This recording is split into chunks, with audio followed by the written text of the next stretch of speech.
you of course been taking a really close eye at the real estate sector. A lot of people will be asking this fundamental question: is it time to give a push to housing? To the same principles we're talking about, spend money, get the multiplier effect, works a lot in housing. So do you think something will be coming in this budget? I'm not sure what will come in the budget, because in the past... You haven't been drafting it all this time? We've been sending. So for example, this is a time where the government should really look for the big push, like you mentioned. And the big push is the interest rates. The mortgage rates have gone up, so they should give incentives for people to invest. So one is, of course, taxation side, whatever can be reduced.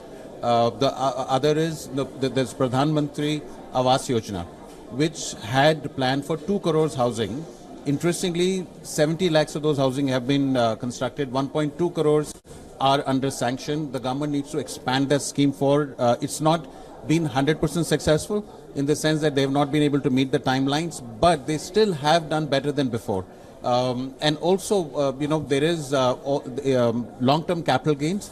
Housing needs to come at par with, when you're investing in stock, the long-term capital gains is after 1 year. But if you're buying a house and if you're selling it, it's 2 years. So no doubt lots can be done for housing. But besides housing, infrastructure is the key. And this is not, because now as a country, it's not only housing, but it's also data centers. It's also logistics which are coming up. It's also offices, healthcare. So yes, there can be a big push. The budget can only allocate revenue, but also give incentives, especially tax, direct and indirect, which can stimulate demand. So this is the time for consumption. Okay, specifically on housing, let's just return to it. Yes, there's been a lot of that. The Pradhan Mantri has been rolling out very successfully. What do you think the middle classes would like to see to get the housing sector going? I mean, let's face it, real estate has been affected by many things, including scandals, including scams, including housing not being delivered. What do you think they would like to see? The key is, how can you make money cheaper to buy housing, right? The interest rates have gone up. So one thing is, like I mentioned, the taxation part.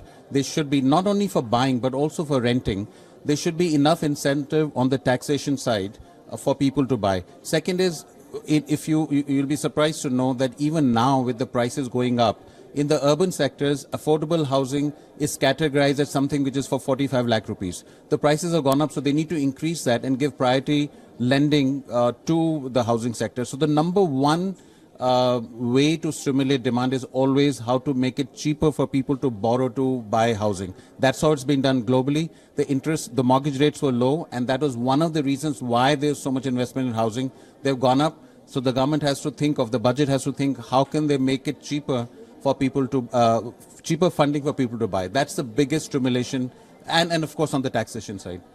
So the reason I'm asking that question is interest rates are what they are. Probably can't be changed right now because all around the world interest rates have gone up.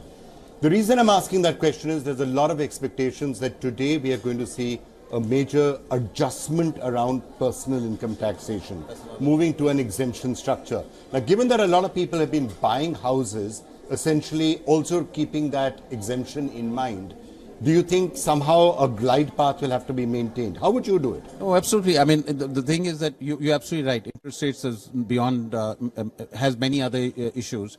But even in personal income tax, I'm saying even if they don't reduce personal income tax, give a huge reduction if you're buying a house, and including if you're renting the house, because both stimulate demand. And government has been widening taxes generally, but not reducing taxes. As the government widens taxes, this is every year, the hope is that, look, now the government has widened taxes, how are they reducing it? That's not happening. So this is a great opportunity for that,